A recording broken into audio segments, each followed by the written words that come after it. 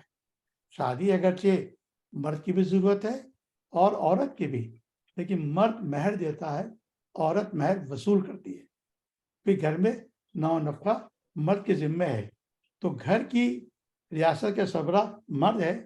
اس میں کہ یہی موضوع سورہ بقرہ میں آیا ہے، وَالرِّجَالُ عَلَيْهِنَّ درجہ، کہ مردوں کے مقابلے میں درجہ، اور مردوں کو ان کے مقابلے میں درجہ بڑھا ہوا ہے سورہ بقرہ میں. کیونکہ وجہ یہ ہے کہ بعض جو صفات ہیں مردوں میں عورت سے بہتر ہیں، اور جو اس کی ذمہ داری ہے کفالتی وہ مردوں کے ذمہ ہے. تو یہاں قرآن نے بالکل واضح کر دیا. لیکن قرآن نے بعض جگہ پہ آگے جا کے یہ بتایا ہے کہ یہ جو مردوں کی جو حکومت ہے یہ کلی فضیلت نہیں ہے، یہ عامریت نہیں ہے، بلکہ قرآن پھر کہتا ہے سورہ بقرہ میں کہ ان ترادوا منہما وتشاوروا، دونوں ماں باپ یعنی آپس کی رضامندی اور باہمی مشورے سے. تو یہ ایبسلوٹ پاور نہیں دی گئی ہے، اس کی ہدایت کی گئی ہے کہ امور خانہ داری میں بیوی کے مشورے سے کام کریں. مرد شرع اور مشورے کا پابند ہے، محض اپنی طبیعت کی تقاضے سے کوئی کام نہیں کر سکتا. پھر یہ بھی کہا گیا آگے ایک اور جگہ پہ سورہ مائدہ میں کہا گیا ہے کہ عاشروہن بالمعروف، کہ تم لوگوں سے، عورتوں کے ساتھ اچھا سلوک کرو. تو مگر یہ بھی رکھے ذہن میں رکھیں، میں نے کہا یہاں یہ کلی فضیلت کی بات نہیں ہے، ایبسلوٹ اس کی نہیں ہے.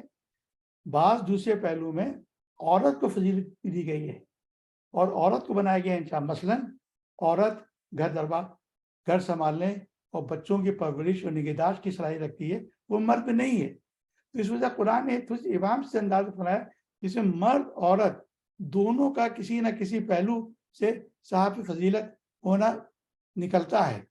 تو لہٰذا اس حکم سے خواتین کو رنجیدہ نہیں ہونا چاہیے.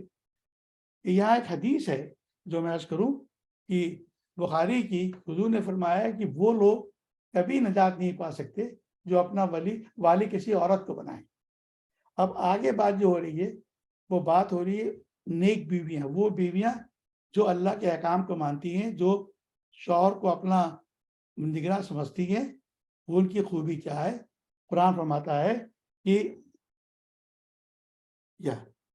بس صالحات و قانتات حافظات للغیب بما حفظ اللہ، جو صالح عورتیں ہیں وہ اطاعت شوہر ہوتی ہیں، مردوں کے پیچھے اللہ کی حفاظت اور نگرانی میں ان کے حقوق کی حفاظت کرتی ہیں.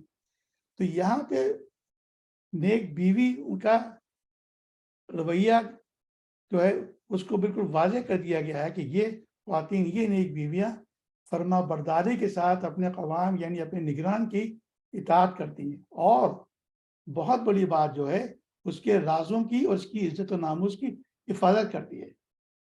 عورت و مرد کے درمیان میرے خیال میں رازوں کی ایمانداری کا مسئلہ سب سے زیادہ اہمیت کا ہے کہ یہ دونوں ایک دوسرے کے قدرتی امین ہیں.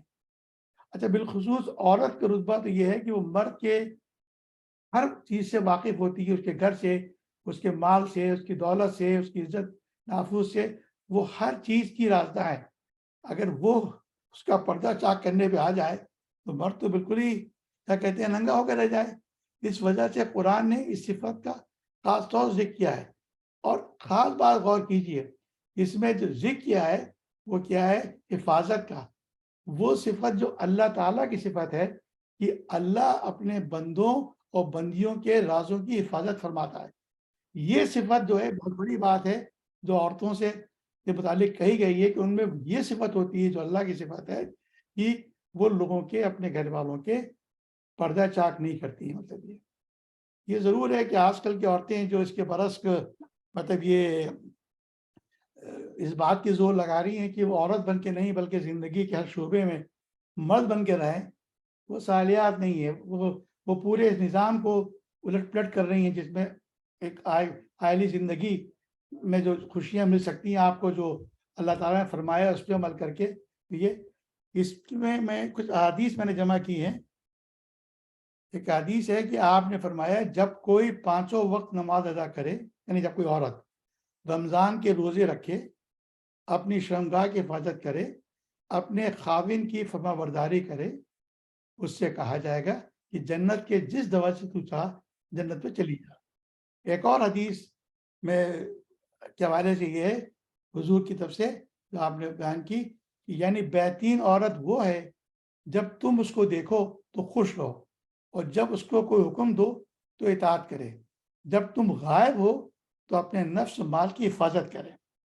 اب اس آیت کا جو تیسرا حصہ ہے وہ ہے اس کا دوسرا کیس۔ یہ پہلا کیس یہ تھا کہ وہ عورتیں جو کہ نیک عورتیں جو کہ مرد کو گھر کا نگراں مانتی ہیں اور اللہ کے دیے ہوئے احکامات پہ کرتی ہیں وہ، لیکن یہاں دوسری عورتوں کا ذکر آ رہا ہے کہ اگر وہ ایسی عورتیں جو نہیں مانتی ہیں تو ان کی اصلاح کس طرح کریں۔ تو وہ ہے اور جن عورتوں سے تمہیں سرکشی کا اندیشہ ہو انہیں سمجھاؤ، وہ آپ گاہوں میں ان سے علیحدہ رہو اور مارو، پھر اگر تم وہ تمہاری مطیع ہو جائیں تو خواہ مخواہ ان پہ دست درازی کے لیے بہانے تلاش نہ کرو، یقین رکھو کہ اللہ موجود ہے۔ تو یہاں ذکر ہو رہا ہے نافرمان بیوی کی اصلاح۔ اچھا، اس کی وجہ نزول جو ہے جناب حضرت حسن بصری فرماتے ہیں کہ ایک مرتبہ خاتون نے حضور کے سامنے اپنے خاوند کی شکایت کی کہ کہا کہ وہ ایک انصاری اپنی بیوی کو لے کر حاضر ہوئے۔ اس عورت نے حضور سے کہا یا رسول اللہ، میرے اس خاوند نے مجھے تھپڑ مارا ہے، بس آپ نے بدلہ لینے کا حکم ہی دیا تھا کہ یہ آیت اتری اور بدلہ نہ دلوایا۔ ایک اور اسی حوالے ایک اور بھی اسی قسم کی آیت ہے کہ ایک خاتون آئی، کہا کہ خاوند نے مجھے مارا ہے، اس کا نشان میرے چہرے پر ہے، تو اس وقت یہ آیت اتری۔ تو بیسیکلی یہ ادب سکھانے کے لیے جو ہے یہ آیت آئی تھی۔ تو اس میں کہا کہ جا رہا ہے واللاتی تخافون نشوزہم، وہ عورتیں جس سے تمہیں سرتابی کا اندیشہ۔ تو یہاں چیز سمجھنے کی ہے کہ یہاں سرتابی سے مراد کیا ہے؟ اگر کسی عورت کے رویے میں ظاہر ہو کہ وہ سرکشی کی راہ پہ چل پڑی ہے اور مرد کو نگران نہیں مانتی ہے اور وہ نظام دھرم بھرم ہو سکتا ہے، تو اس صورت میں مرد کو کچھ تعلیمی اختیارات دیے گئے ہیں، مگر یہ اختیارات صرف اس صورت میں دیے گئے ہیں جہاں پہ سرکشی ہو، سرتابی ہو اور نظام تباہ ہو سکتا ہے۔ یہ وہاں اختیار نہیں ہے کہ عورت کی ہر کوتاہی پہ، غفلت پر، بے پرواہی پہ، ڈس ایگریمنٹ پہ، اپنی رائے کو نہ ماننے پہ اور یہ اپنی مرد کی خواہش نہ ماننے پہ، وہاں یہ لاگو نہیں ہے۔ صرف وہاں لاگو ہے کہ کوئی عورت ایسا قدم اٹھائے جس سے گھر کا نظام تباہ ہو سکتا ہے اور مرد کی جو قوامیت ہے یا نگرانی والی پاور اس کو نہ مانے، گھر میں بدامنی ہو سکتی ہے۔ اس صورت میں اللہ تعالیٰ نے واضح فرمایا ہے کہ 3 طریقے ہیں۔ کیا ہیں؟ فَعِزُوهُنَّ وَاهْجُرُوهُنَّ فِي مَضَاجِعِ وَاضْرِبُوهُنَّ، انہیں سمجھاؤ، خواب گاؤں میں سے ان سے علیحدہ رہو اور مارو۔ پہلا مرحلہ یہ ہے نصیحت اور ملامت۔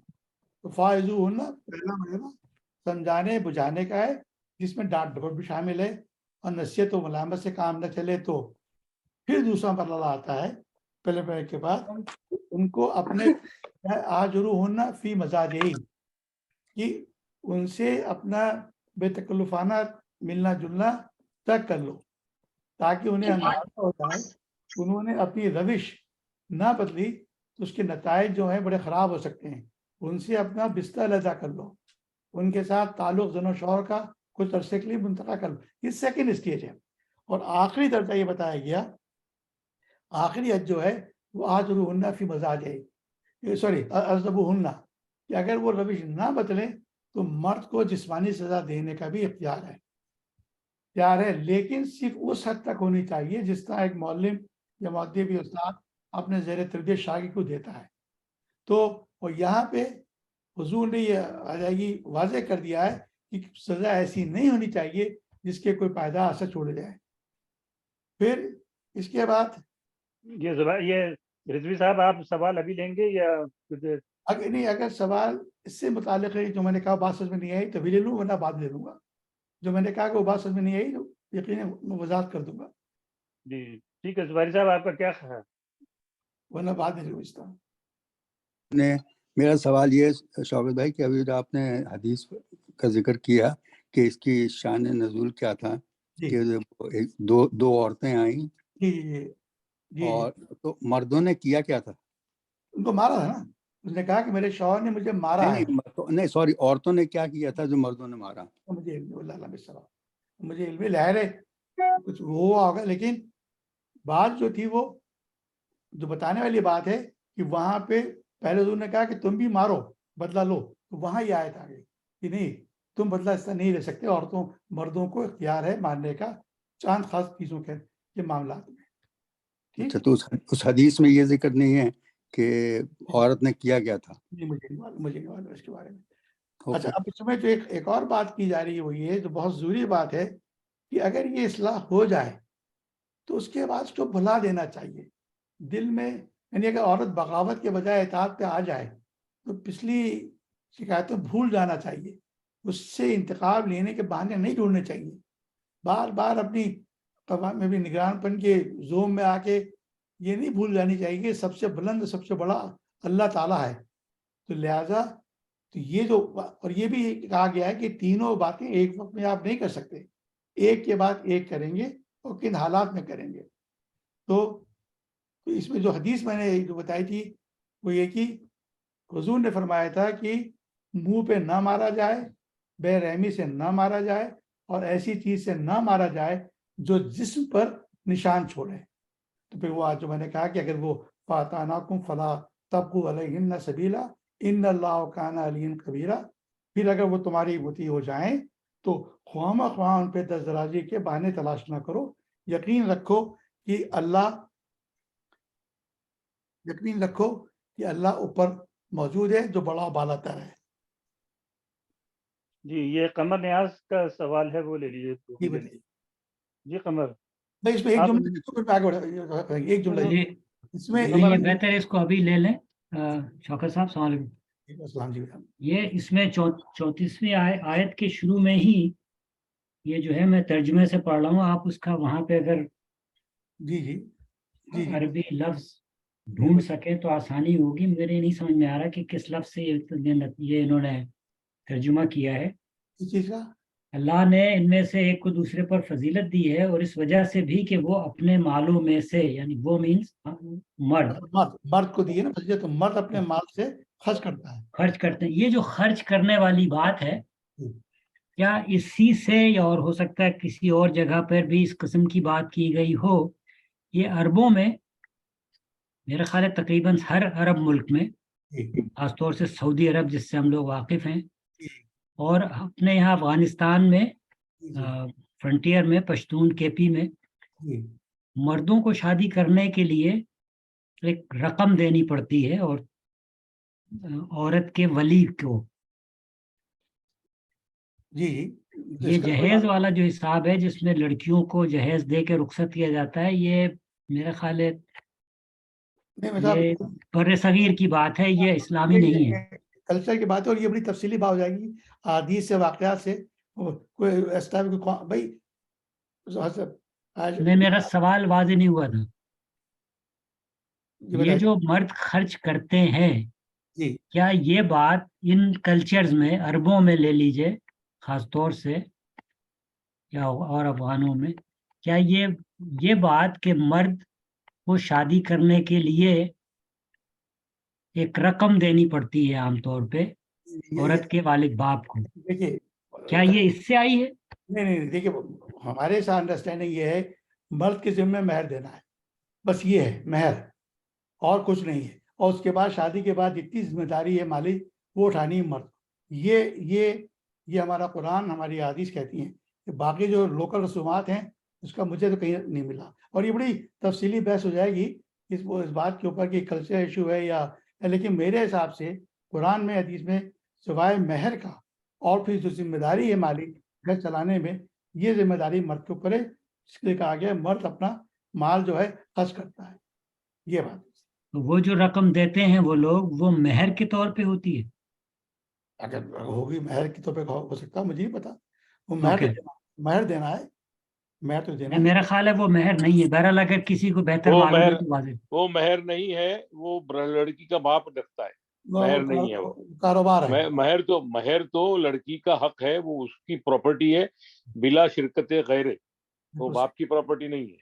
جی یہ جو باپ جو لیتا ہے یہ ایک طرح سے اس کو اس کی پرورش اور بڑا کرنے میں جو خرچ ہوا ہے یہ اس کا بدل ہے. ہاں وہ پیسے لیتا ہے، اس کو کنڈیشن گاڑی چاہیے، گھر چاہیے، اتنے پیسے دو. اس لیے سعودی میں ایک زمانہ تھا شادیاں ہو نہیں پاتی تھی یہاں، اس لیے وہاں ویکینڈ شادیوں کا رواج ہو گیا. ابھی ویکینڈ پہ جا کے عورت کے گھر پہ رہتا ہے مرد، اور وہ اپنے گھر پہ ہی رہتی شادی کے بعد. وہ مسیار ہے، وہ الگ ہے. لیکن یہ جو رقم دینے میں یہ ایک وقت تھا جو ملک فہد مثلاً وہ قومی دن پر بڑی رقم اس کے لیے الگ کرتے تھے اور ان لوگوں کو دی جاتی تھی جو استطاعت نہیں رکھتے تھے شادی کر پانے کی اس رقم کی وجہ سے. اوکے چلے اتنا میرا خیال ہے کافی ہے. Thank you. یہ اسٹیٹمنٹ جو ہے یہ زیادہ صحیح نہیں ہے کہ لوگ کرتے ہیں، ایسا نہیں ہے. ایک کا دکا کوئی اگر پیسے دیتا ہو جو کلچر کی بات ہے، مطلب وہ کلچرل چیز ہے، اور وہ ضرور نہیں ہے وہ ہر مرد یا ہر عورت نہیں کرتی ایسا کام. مطلب مذہب میں یہ بات نہیں ہے. تو ابھی اگلی جو آیت ہے اس کو میں نے 2 حصوں میں تقسیم کیا ہے. وہ ہے کہ وَإِنْ خِفْتُمْ شِقَاقَ بَيْنَهُمَا فَبَعُثُوا حَكَمًا مِنْ أَهْلِهِ وَحَكَمًا مِنْ أَهْلِهَا. اگر تم ڈرو کہ اگر تم لوگوں کو کہیں میاں بیوی کے تعلقات بگڑ جانے کا اندیشہ ہو تو ایک حکم مرد کے رشتہ داروں میں سے اور ایک حکم عورت کے رشتہ داروں میں سے مقرر کر لو. یہاں جو بات ہو رہی ہے وہ کہ اگر میاں بیوی میں اگر نا اتفاقی ہو جائے، لیکن اس حد تک ہو جائے کہ معاملہ ٹوٹ سکتا ہے، خاندان بکھر سکتا ہے، اس کے بہت لمبے برے اثر ہو سکتے ہیں، تو قرآن یہ کہتا ہے کہ یہ معاملہ گھر سے باہر مت لے جاؤ. عدالت میں یا اور جگہ جانے سے پہلے گھر کے اندر گھری اصلاح کر دینی چاہیے.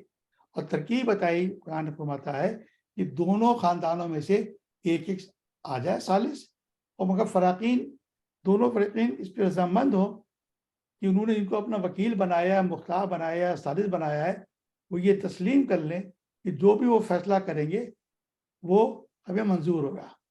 تو پھر وہ دونوں مل بیٹھ کے خیر خواہی کے ساتھ جو ہیں خیر خواہی کے جذبے کے ساتھ اصلاح کرنے کی کوشش کریں، معلوم کریں کہ اختلاف کی وجہ کیا ہے، تحقیق کریں، گلے شکوے سنیں، وضاحتیں سنیں، اور دونوں کو سمجھا بجھا کے تصفیہ کی کوئی صورت نکالیں، اور دونوں مل کے تحقیق کرنے کے بعد آپس میں سر جوڑیں اور کوئی حل نکالنے کی کوشش کی. تو اللہ یہ کہتا ہے اگلے حصے کے اندر اَن یُرِیدُوا اصلاحً یوفق اللہ بینہما، اگر دونوں اصلاح کے تالے ہوئے تو اللہ ان کے درمیان سازگاری پیدا کر دے گا. ان اللہ کان علیما خبیرا، بے شک اللہ علیم و خبیر. یعنی اگر یہ دونوں جو ہیں، اگر یہ دونوں اپنے اصلاح کر لیتے ہیں، نیت رکھتے ہیں کہ ان کو حل مل جائے، تو اللہ ان کی مدد فرمائے گا، اور اللہ کسی طریقے سے دونوں میاں بیوی کے دلوں میں اتفاق اور محبت پیدا کر دے گا. تو اگر واقعی میں میاں بیوی اپنی ضد چھوڑ دیں اور اصلاح کی طرف طالب ہوں تو اللہ اس میں سازگاری پیدا کر دے گا. اگلی آیت جو ہے اس کو بھی میں نے بریک کیا ہے، اور یہاں پہ ذکر ہے بیسیکلی حقوق کا بیان کیا گیا ہے. مگر اس کا میں بیک گراؤنڈ بتا دوں. آپ سب کو علم ہے اور آپ نے تفصیل سے پڑھا بھی تھا کہ ہم نے سورہ بقرہ میں آیت نمبر 83 میں ایک میثاق کا ذکر ہے. اللہ نے میثاق کیا تھا یہودیوں کے ساتھ اور کہا تھا کہ یاد رکھو جب ہم نے بنی اسرائیل سے عہد لیا تھا کہ تم نہیں عبادت کرو گے کسی کے سوائے اللہ کے، اور والدین کے ساتھ نیک سلوک کرو گے، غربت داروں، یتیموں، محتاجوں کے ساتھ بھی، اور لوگوں سے اچھی بات کہو اور نماز قائم رکھو. تو لوگوں سے اچھی بات کرو، نماز قائم کرو، زکوٰۃ دو. اب یہ دوسرا مقام آ رہا ہے قرآن میں جہاں یہی بات کہی جا رہی ہے، لیکن اس دفعہ انداز تھوڑا مختلف ہے، اور بڑی ایک اہم بات کی گئی ہے. آیت کا آغاز ہوتا ہے وَاعْبُدُوا اللَّهَ وَلَا تُشْرِكُوا بِهِ شَيْئًا. اگر اور تم سب اللہ کی بندگی کرو، اس کے ساتھ کسی کو شریک نہ بناؤ۔ اب یہاں پہ یہ کہنا، آغاز کرنا کہ عبادت اور توحید کی ذکر کی اس کی بڑی حکمتیں ہیں۔ سب سے بڑی حکمت یہ ہے کہ جس شخص کو اللہ تعالیٰ کا خوف ہوگا، اس کے حقوق کا اہتمام کرتا ہوگا، تو وہ تو کرے گا۔ جو شخص کے پاس اللہ کا خوف نہیں ہے اور اللہ کے حقوق یعنی عبادت وغیرہ نہیں کرتا ہے، تو اس سے کوئی توقع نہیں ہے کہ وہ کسی دوسروں کے حقوق کو ادا کرے گا۔ لہذا سٹارٹنگ پوائنٹ یہ ہو گیا ہے کہ وہی اللہ کی بندگی کرو، اور اللہ کا حق کیا ہے؟ اللہ حق جو ہے عبادت ہے، تو یہ اللہ کا حق ہے۔ اس کے بعد پھر ذکر ہو رہا ہے جو وہ لوگ ہیں جن کو قرآن کہتا ہے جن کے حقوق ہیں، جو 8 ہیں، میں پڑھتا ہوں، وہ بالوالدین احسانا بالوالدین احسانا وذی القربى ویتاما والمساکین والجار ذی القربى وجار جنب وصاحب الجنب وابن السبیل وما ملکت ایمانکم۔ ماں باپ کے ساتھ نیک برتاؤ کرو، قرابت داروں اور یتیموں اور مسکینوں کے ساتھ حسن سلوک سے پیش آؤ، اور پڑوسی رشتہ دار سے، اجنبی ہمسائے سے، پہلو کے ساتھی اور مسافر سے، اور ان کی لونڈی غلاموں سے جو تمہارے قبضے میں ہیں۔ اب یہاں پہ اللہ تعالیٰ نے 8 حقوق بتائے ہیں۔ بندوں کا سب سے بڑا حق ہے ان کے ساتھ احسان کا ہے، انفاق کا ہے۔ یہ بندوں کے اوپر احسان کریں، انفاق کریں۔ اللہ کا حکم جو ہے وہ عبادت کا ہے، مطلب یہ کہ ٹھیک۔ تو خدا کے بعد یہاں کہا جاتا ہے سب سے بڑا حق والدین کا ہے۔ اس لیے اللہ کو اس لیے ہے کہ یہ انہی والدین کی وجودی کی وجہ سے تو آدمی آیا دنیا کے اندر چیز ہے، اور اسی نے تو پرورش کی ہے، مگر ان کا جو حق ہے والدین کا وہ عبادت کا نہیں ہے، احسان کا ہے۔ عبادت کا حق صرف اللہ کا ہے۔ اس کے علاوہ جو لوگوں کے حقوق ہیں وہ آپ کے احسان اور آپ کے انفاق خرچ کرنے کے ہیں۔ اور یہی بات آپ لوگ پڑھ چکے ہیں سورہ لقمان میں کہ یعنی لقمان جو اپنے بیٹی کو ہدایت دے رہے تھے کہ یعنی میرا شکر ادا کرو اور اپنے ماں باپ کا شکر ادا کرو۔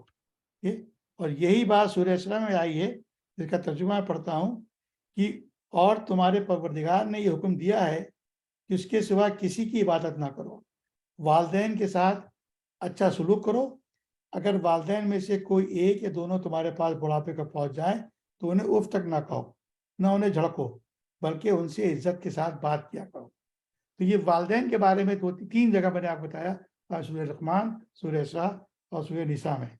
اس سلسلے میں کچھ احادیث ہیں جو میں پیش کر رہا ہوں آپ کے سامنے، کہ حضرت صلی اللہ علیہ وسلم نے فرمایا کہ جو شخص یہ چاہے کہ اس کے رزق اور عمر میں برکت ہو، اس کو چاہیے کہ صلہ رحمی کرے، یعنی رشتہ داروں کے حقوق ادا کرے۔ ترمذی کی ایک حدیث ہے، اللہ تعالیٰ کی رضا باپ کی رضا میں ہے، اور اللہ تعالیٰ کی ناراضگی باپ کی ناراضگی میں ہے۔ ایک اور جگہ ملتا ہے ہم کو حدیث کی صورت میں کہ حضور نے فرمایا کہ جو لڑکا اپنے والدین کا مطیع و فرمانبردار ہو، جب وہ اپنے والدین کو عزت یا محبت کی نگاہ سے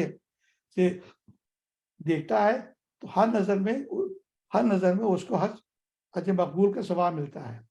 ایک اور روایت ملتی ہے کہ حضور نے فرمایا کہ تمام گناہوں کی اللہ تعالیٰ معاف فرما دے گا، لیکن جو شخص ماں باپ کی نافرمانی اور دل آزاری کرے گا، اس کو آخرت سے پہلے دنیا ہی میں طرح طرح کی آفتوں میں مبتلا کر دیا جائے گا۔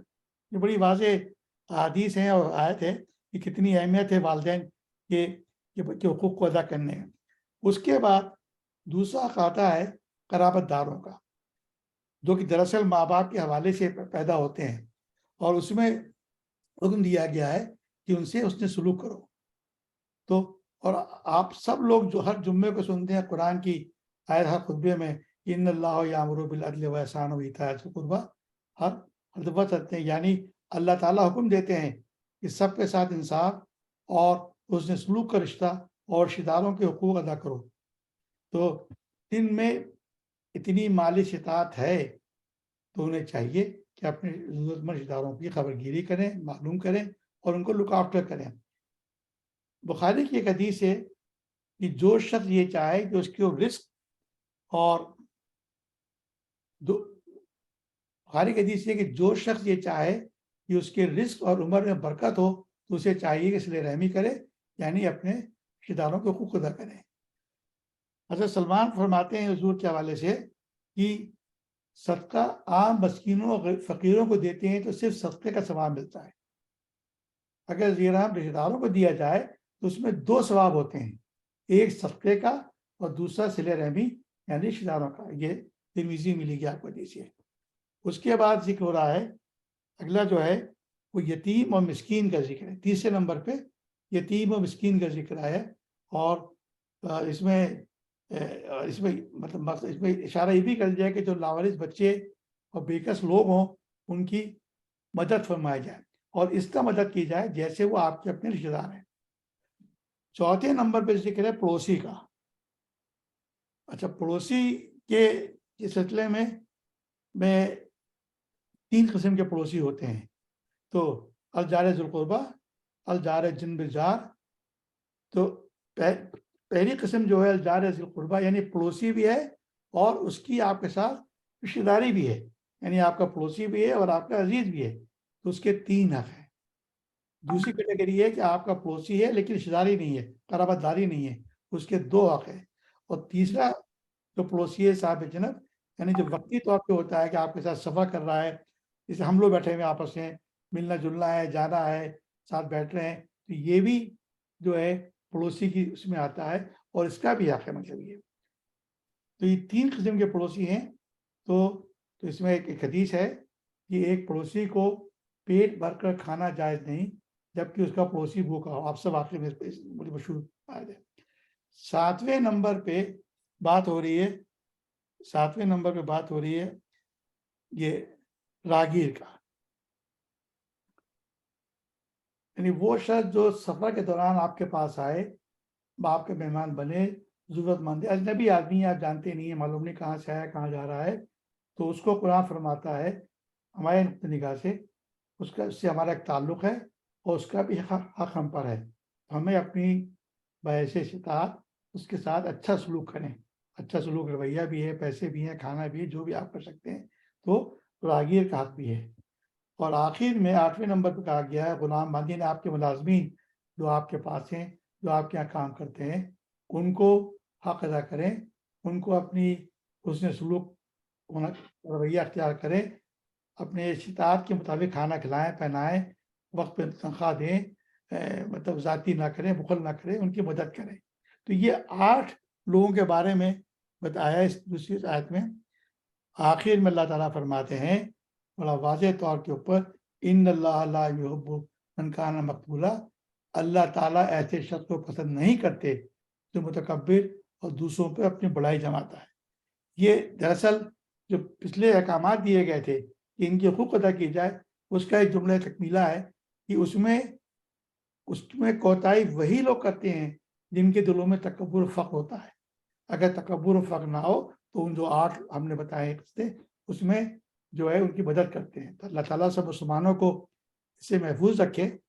کہ تکبر کے حوالے سے کچھ احادیث میں نے جمع کی ہیں، کہ ایک تو یہ ہے عبداللہ مسعود سے روایت ہے کہ وہ شخص جہنم میں ہمیشہ کے لیے نہیں جائے گا جس کے دل میں رائی کے دانے کے برابر ایمان ہو، اور جنت میں ایسا کوئی شخص نہیں جائے گا جس کے دل میں رائی کے دانے کے مقدار میں تکبر ہو۔ یہ کتنی بہت اہم بات ہے مطلب ہماری روزمرہ زندگی میں۔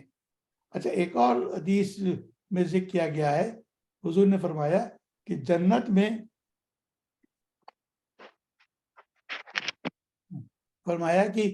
جنت میں وہ شخص داخل نہیں ہو سکے گا جس کے دل میں ذرا برابر تکبر ہو، اسی پچھلی حدیث کا۔ لیکن ایک حاضرین نے ایک سوال نے پوچھا، کیا لوگ چاہتے ہیں کہ ان کے کپڑے اچھے ہوں، ان کے جوتے اچھے ہوں، کیا یہ بھی تکبر میں داخل ہے؟ حضور نے فرمایا اللہ تعالیٰ خود بھی جمیل ہے اور جمال کو پسند بھی فرماتے ہیں۔ تکبر نام ہے حق رد کا کرنے کا، یعنی جو دوسروں کو حق مارے وہ آتا ہے تکبر کیٹیگری، اور لوگوں کو ذلیل سمجھے وہ آتے ہیں۔ آپ کے اچھے کپڑے آپ نے حلال کمائی سے بنائے ہیں، اور آپ کی استطاعت ہے آپ پہنتے ہیں تو اللہ کہتے ہیں اللہ خود بھی جمیل ہے اور جمال کو پسند کرتا ہے، تو وہ تکبر میں نہیں آتا۔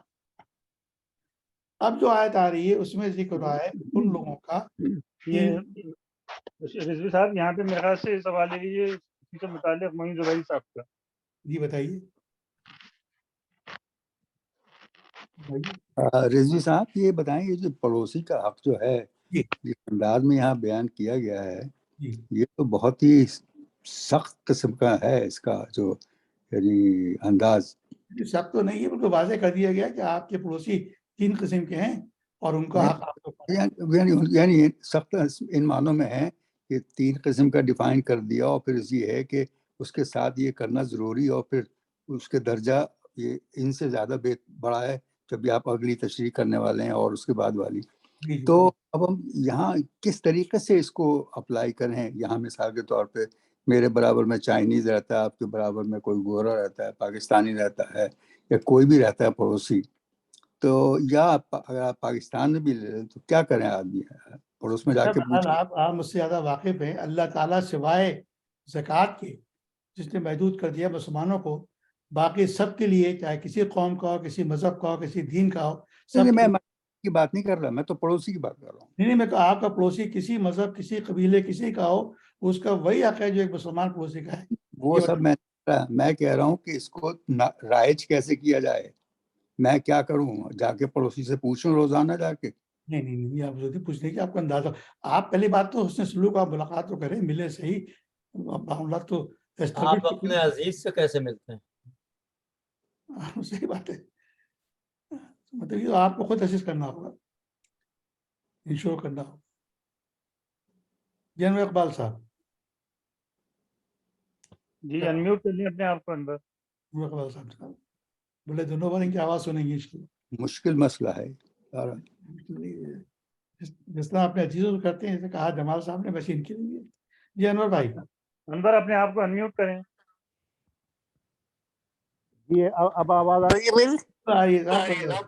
پہلی بار بہت دنوں بعد آئی آواز۔ جزاک اللہ۔ میں ایکچولی یہ پوچھا تھا کہ آپ نے ابھی ذکر ہو رہا ہے جامع زیبی کا، اچھے کپڑے پہننے کا، لیکن ہمارے ہاں ایک کنسیپشن یہ ہے کہ جو مذہب سے قریب ہوتے ہیں وہ جامع زیبی سے usually, not all of them, کافی دور ہو جاتے ہیں۔ اور دوسرا میرا کمنٹ یہ ہے کہ میں دیکھتا ہوں کہ جامع زیبی کا جب اتنا ذکر ہے، جمعے کی نماز میں عام طور پہ دیکھتا ہوں ایسا لگتا ہے جیسے لوگ جمعے کی نماز میں نہیں، جمعہ بازار کے کپڑے پہن کے آئے ہوئے۔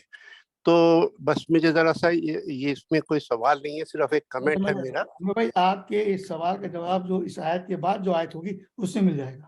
تو اعراف کی آیت ہے 31، دیکھ لیجیے، آپ کا جواب مل جائے گا اس میں۔ نہیں ابھی بھی اس کے بعد والی آیت میں دوں گا جواب۔ سر جی، اگر میں اتنا عالم ہوتا سورہ اعراف کا تو میں پوچھتا ہی کیوں سوال؟ میں تو یہاں وقت کے طور پہ پوچھ رہا تھا، سوری، بس میں سوال بھی نہیں تھا، میرا کمنٹ تھا۔ آپ کا سوال بہت ریلیونٹ ہے، اس کے بعد چاہیے تو میں کوشش کروں گا بجائے ابھی جواب دینے کی اس آیت کے بعد جزاک اللہ، تھینک یو ویری مچ، قرآن کے حوالے سے۔ ٹھیک ہے، تھینک یو۔ چلے صحیح، ٹھیک ہے جی۔ اکرم صاحب اجازت ہے؟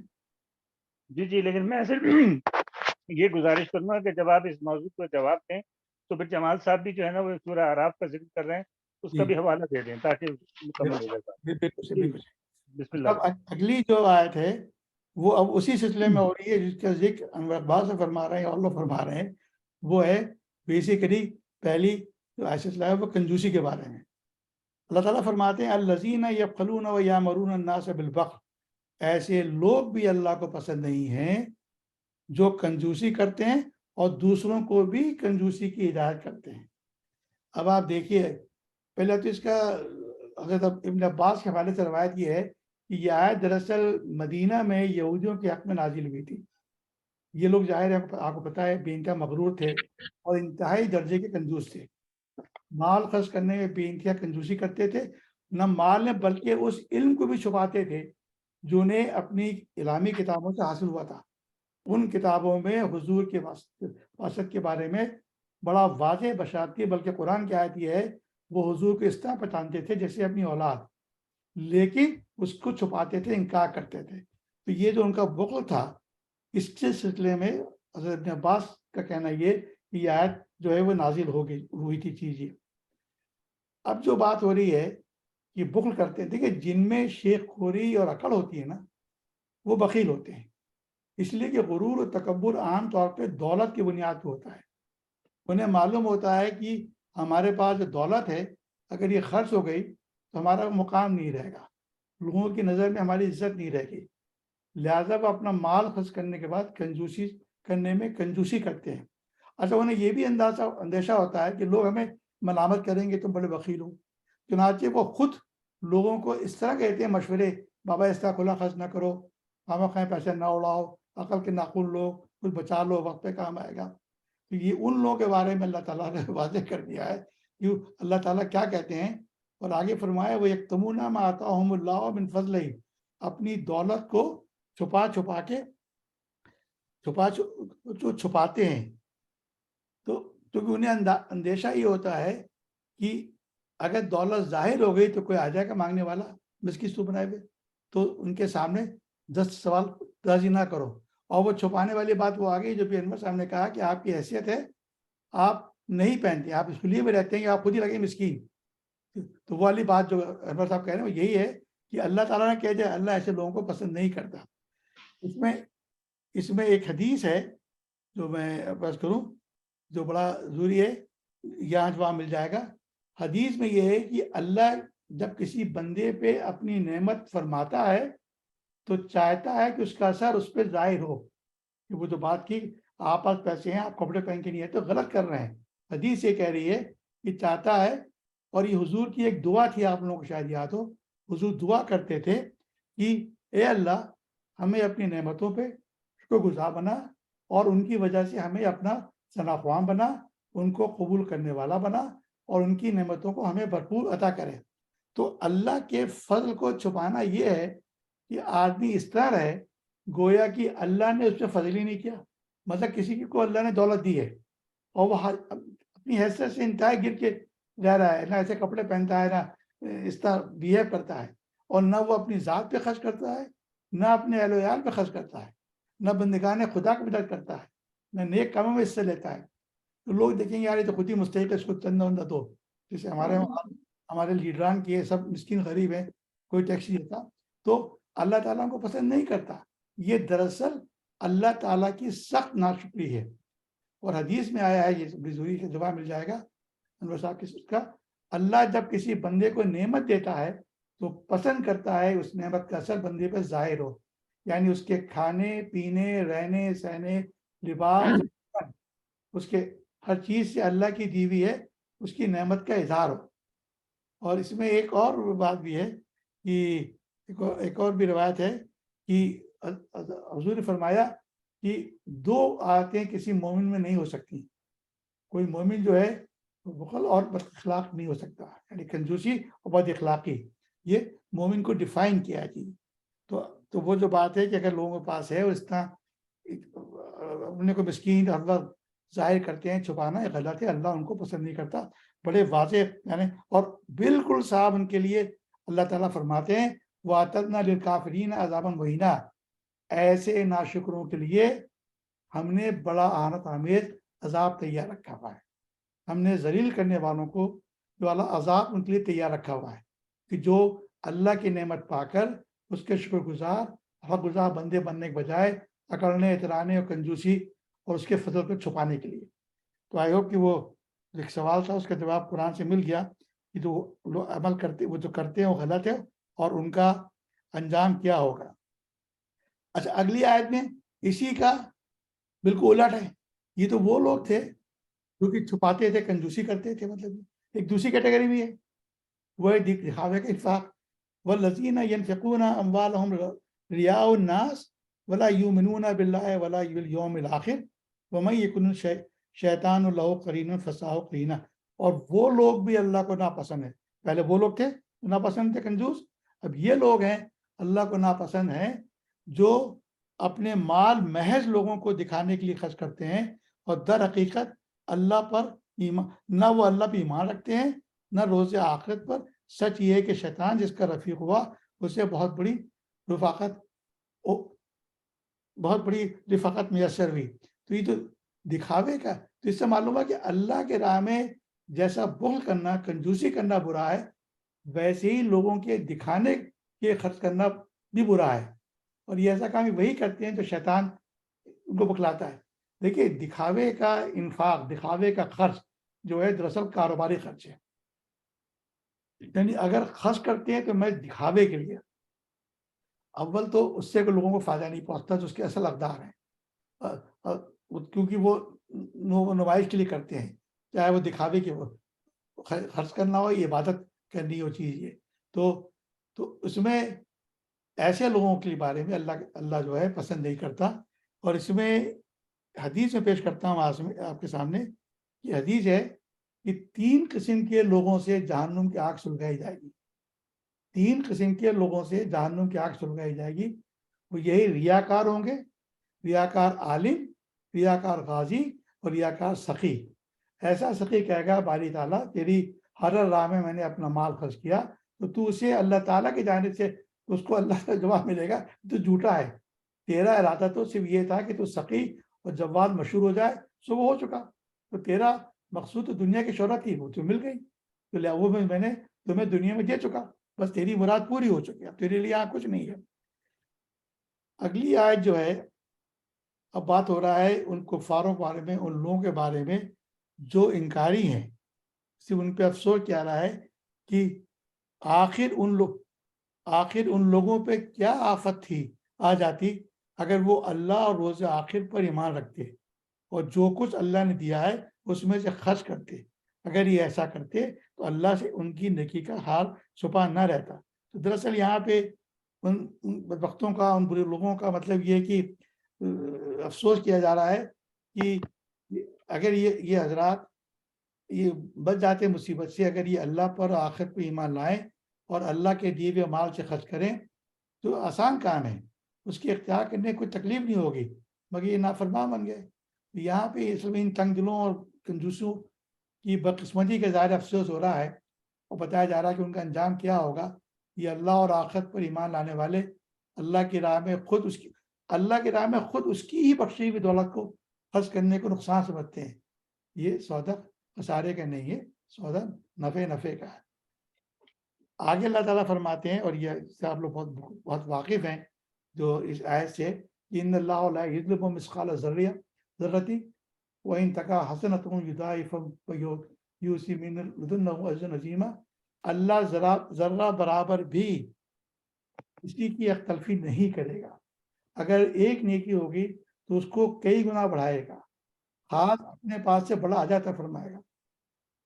بات یہ ہے اللہ تعالیٰ نہ کسی کے عمل سے بے خبر ہے، اس کو سب پتہ ہے، اور نہ ذرہ برابر وہ کسی کی یک تلفی کرنے والا ہے، بلکہ کسی کی کوئی نیکی ہوگی تو اس کو بڑھا کے کئی گنی کر دے گا، اور اس پہ مزید خود اپنی طرف سے ایک بہت بڑا عطا فرمائے گا۔ اللہ تعالیٰ کسی کے اعمال حسنہ، اچھے اعمال کا ثواب اور جزائے خیر میں رتی بھر کمی نہیں کرے گا، بلکہ اپنی طرف سے اضافہ کرتا رہے گا۔ اللہ کے یہاں ثواب کا ایک روایت کے مطابق حدیث سے معلوم ہوتا ہے کہ اللہ کے وہاں ثواب کا کم سے کم معیار یہ ہے کہ ایک نیکی کی 10 نیکی لکھی جاتی، اس کے علاوہ مزید بہانوں سے اضافہ ہوتا رہتا ہے۔ بعض حدیث سے معلوم ہوتا ہے کچھ اعمال ایسے ہیں جس کا ثواب 20 لاکھ گنا تک جاتا ہے، یعنی ایسے اعمال ہیں کہ جس کا ثواب 20 گنا تک جاتا ہے۔ اللہ کی ذات تو کریم ذات ہے، وہ اپنی بے پناہ رحمت سے اتنا بڑھا دے، اس کی کوئی کمی تھوڑی ہے۔ تو یہاں کہا جائے اللہ کسی پہ ظلم نہیں کرتا، کسی کی نیکی کو ضائع نہیں کرتا، بلکہ بڑھا چڑھا کے قیامت کے روز اس کا اجر دیتا ہے۔ اس سلسلے میں کچھ میں آیات پیش کرتا ہوں آپ کو۔ سورہ انبیاء کی آیت ہے، اس کا ترجمہ یہ ہے کہ قیامت کے روز ہم ٹھیک ٹھیک تولنے والے ترازو رکھ دیں گے، پھر کسی شخص پہ ذرہ برابر ظلم نہ ہوگا، جس کا رائے کے دانے کے برابر بھی کچھ کیا جا رہا ہوگا وہ ہم سامنے لے آئیں گے، حساب لگانے کے لیے ہم کافی ہیں۔ یہ سورہ انبیاء کی ایک آیت تھی۔ حضرت لقمان میں جو بات ہو رہی تھی اس سے پہلے ہوئی، تو آپ نے اپنے صحابہ سے فرمایا، اے بیٹے اگر کوئی چیز رائے کے دانے کے برابر ہو، گویا وہ کسی پتھر میں یا آسمان میں یا زمین کے اندر ہو، اللہ اسے لا حاضر کرے گا، بے شک اللہ تعالیٰ باریک بین ہے۔ سورہ زلزلہ میں یہ موضوع کہا گیا ہے جس کا ترجمہ ہے اس دن لوگ اپنے مختلف احوال پہ لوٹیں گے تاکہ ان کے اعمال دکھائے جائیں، پر جس نے ذرہ برابر کی نیکی کی ہوگی وہ اسے دیکھے گا، جس نے ذرہ برابر محنت کی ہوگی وہ اسے دیکھے گا۔ تو یہ اور پھر ایک حدیث میں آپ کے سامنے پیش کرتا ہوں کہ اللہ فرمائے گا، یہ بڑی اہم حدیث ہے، یہ اللہ فرمائے گا لوٹ کر جاؤ اور جس کے دل میں رائے کے دانے کے برابر ایمان دیکھو اسے جہنم سے نکال لاؤ، بس بہت سی مخلوق جہنم سے آزاد ہو جائے گی۔ اب آگے جو موضوع آ رہا ہے وہ ہے پروسیکیوشن کا۔ جب پروسیکیوشن لائر جو ہوں گے وہ ہوں گے کون؟ اللہ تعالیٰ فرماتے ہیں تو ہمیں آخر کو جو حساب کتاب ہوگا پھر سوچو اس وقت پہ، یعنی لمحہ فکریہ ہے ہمارے لیے کہ ہم کٹہرے میں کھڑے ہوئے ہیں اور ہمارے خلاف گواہی کون دے رہا ہے؟ سوچئے، وہ جو بتا رہا ہے کہ میں آیا تھا، میں نے بتایا، میں نے دین دیا، میں نے کتاب دی، میں نے بتایا، ان لوگوں نے کنفرم کیا کہ ان کو ملا، ان کو سب معلوم تھا، تو ہمارے خلاف جو پروسیکیوٹر ہے وہ ہے کون؟ ذرا رکھیں ذہن میں۔ تو پھر سوچو اس وقت یہ کیا کریں گے جب ہم ہر امت میں سے گواہ لائیں گے اور ان لوگوں پہ تمہیں محمد صلی اللہ علیہ وسلم کو گواہ کی حیثیت رکھیں، یعنی ہمارے سامنے گواہی ہمارا رسول دے رہا ہے۔ اچھا، اور یہ ہر امت کی بات ہے تو سورہ یونس میں ہے وَلِكُلِّ أُمَّةٍ رَسُولًا، بڑا واضح ہے سورہ یونس میں ہر امت کے لیے ایک رسول ہے، تو ہر امت کا رسول آئے گا۔ یہ آیت ایک روایت ہے حضرت ابن مسعود سے کہ حضور جب اس آیت پہ پہنچتے تھے تو بہت روتے تھے، وہ حضرت عابدیدہ، کیونکہ اس سے واضح ہوتا ہے کہ یہ آیت حضور کے لیے ایک بہت عظیم شرف کے ساتھ ایک عظیم ذمہ داری بھی ہے۔ لہذا تمام انبیاء اکرام جتنے بھی آئے ہیں، جب سے دنیا قائم ہوئی جب تک رہے گی، ہر قوم میں آئے تو وہ اپنی اپنی امتوں کے اچھے اور برے اعمال کی گواہی دیں گے، یعنی ہمارا رسول، ہمارا نبی، ہمارا پیغمبر ہمارے اعمال کے بارے میں گواہی دے گا اپنی امت کے لوگوں کے بارے میں۔ تو ہمیں سمجھنا چاہیے کہ وہاں تو کوئی چانس ہی نہیں ہے آپ کے بچنے کا۔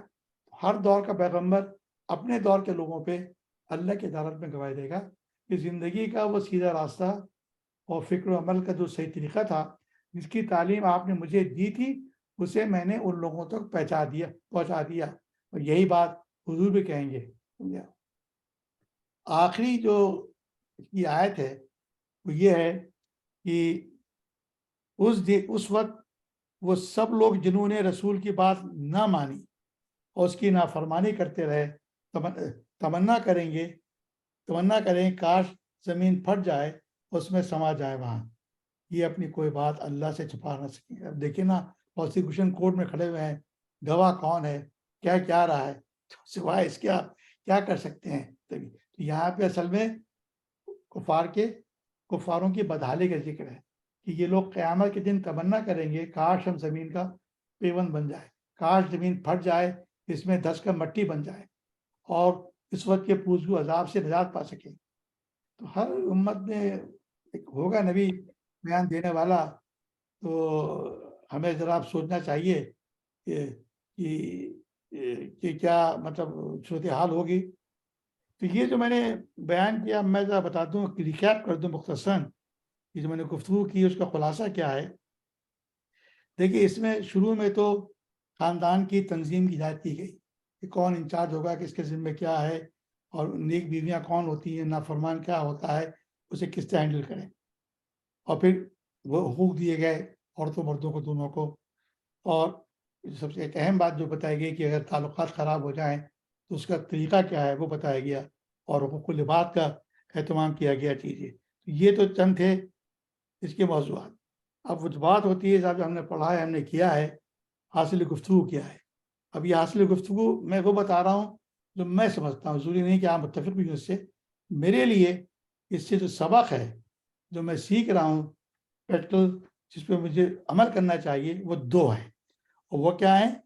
پہلی بات تو یہ کہ گھر اور خاندان کے معاملات باہمی مشاورت، رضامندی، حسن سلوک سے گھر ہی میں طے ہو جانا چاہیے۔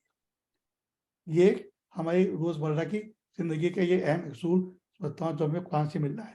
اور دوسرا اہم چیز جو ہے وہ حقوق العباد کا ہمیں خاص خیال رکھنا چاہیے، اس کا اہتمام کرنا چاہیے۔ تو میں سمجھا ہوں کہ میرے لیے کم از کم یہ دو باتیں جو ہیں یہ ہے ٹیک اوے اس سے مطلب یہ. بہرحال بہت شکریہ. اب آپ بتائیے اس میں کوئی کوتاہی ہو، میری غلطی، میری کم علمی اور میری محدود نالج کی وجہ سے ہوا ہے یہ. اگر کوئی چیز لگی تو من جانب اللہ ہے. بہرحال میں آپ اپنا پوچھنا چاہیں تو میں حاضر ہوں. میں